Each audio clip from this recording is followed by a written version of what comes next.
The days passed in a blur, each one echoing the last, with Sir Roderick's enchantment clouding my thoughts. I was confined mostly to my quarters, only called upon when Roderick needed reassurance of his control. He would question me, probing for any signs of disobedience or the return of my true self. But the dark magic he had woven was powerful, and I remained under his spell, my responses automatic and devoid of my real feelings. Yet, deep within, the essence of Alistair fought relentlessly against the bindings of the spell. It was a silent battle, one fought in the shadows of my mind, where flickers of my true self still burned. These moments were fleeting, often snuffed out as quickly as they came, but they were enough to keep a sliver of hope alive. As the day of the planned rebellion approached, the castle buzzed with tension. Sir Roderick, ever paranoid, increased security, stationing guards at every corner and doubling the watch at night. On the eve of the attack, as the castle settled into a restless sleep, I found myself wandering the corridors. The enchantment seemed weaker at night, when Sir Roderick's presence was not directly overpowering my thoughts. I came to the gardens, the cool night air brushing against my face, stirring memories of freedom and the life I once knew. I was wearing a dress that Sir Roderick believed I would look beautiful in.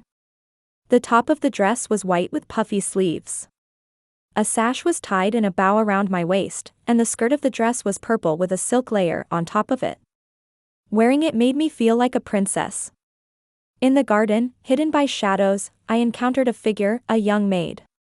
She looked at me with concern, her eyes searching. "Isabella, are you all right?" she whispered. Her question pierced through the fog of enchantment, reaching the part of me still fighting. I don't know," I answered, my voice a mix of confusion and clarity. "Listen to me," she said urgently. "You are not yourself. You must remember who you are. You are Alistair, heir to the throne, not Roderick's puppet." Her words sparked a flicker of recognition, and for a moment, the enchantment wavered. I looked at her, really looked, and I saw not just a maid, but Alara. It was Alara, using a disguise spell to come to me, risking everything to reach me.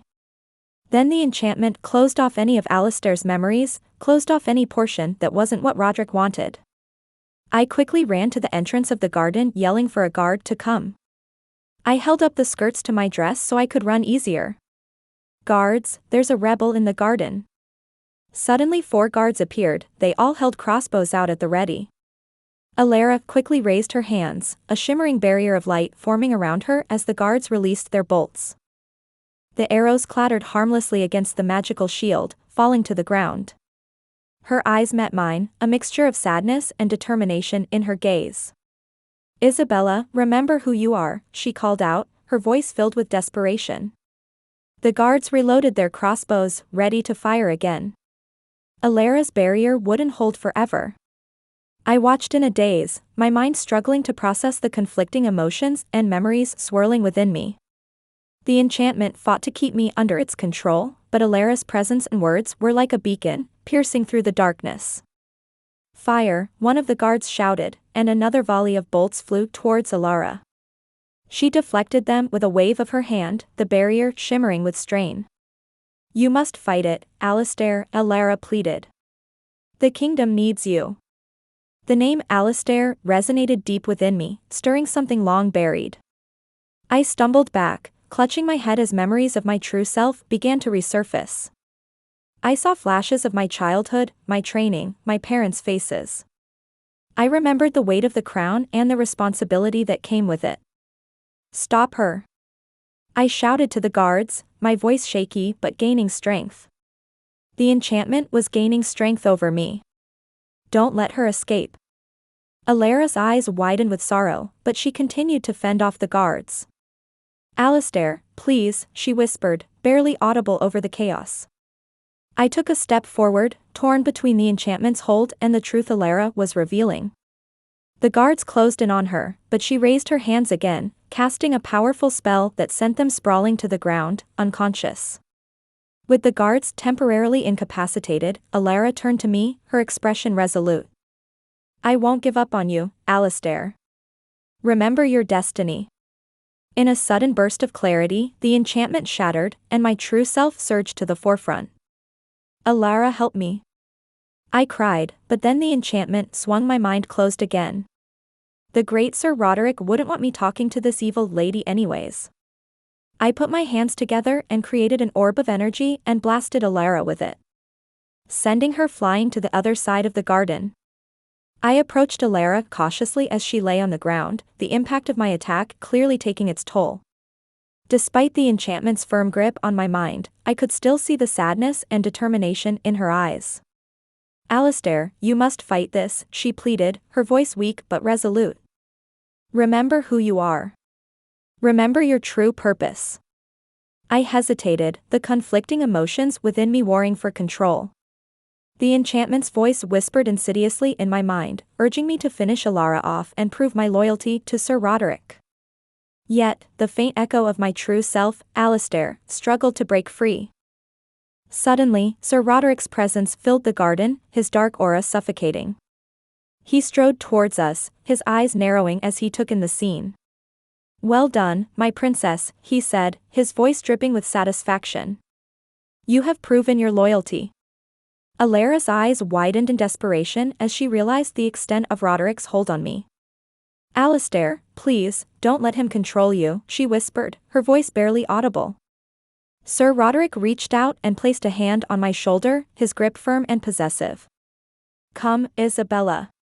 Let us leave this traitor to her fate. Yes, master. I said, looking up at him. As he turned to leave, dragging me along with him, Alara's voice echoed in my mind, her words a lifeline in the darkness.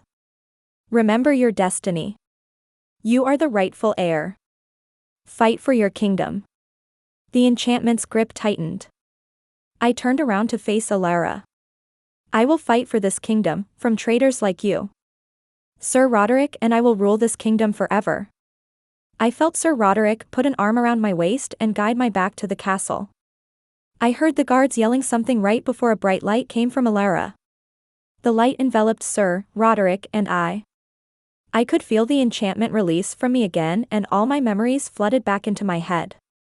My name is Prince Alistair Thorne, I am the rightful prince of this kingdom. I yelled out, hitting Sir Roderick in the chest with an energy orb. He flew across the garden and didn't seem to get back up.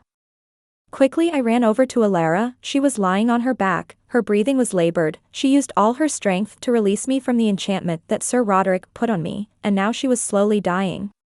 Tears welled up in my eyes as I knelt beside Alara. Her face, pale and lined with exhaustion, still held a faint smile. Alara, please, I whispered, my voice choked with emotion. You can't leave me now. She reached out a trembling hand and placed it on mine. Alistair, she said softly, her voice barely a whisper. You have the strength within you. You always have.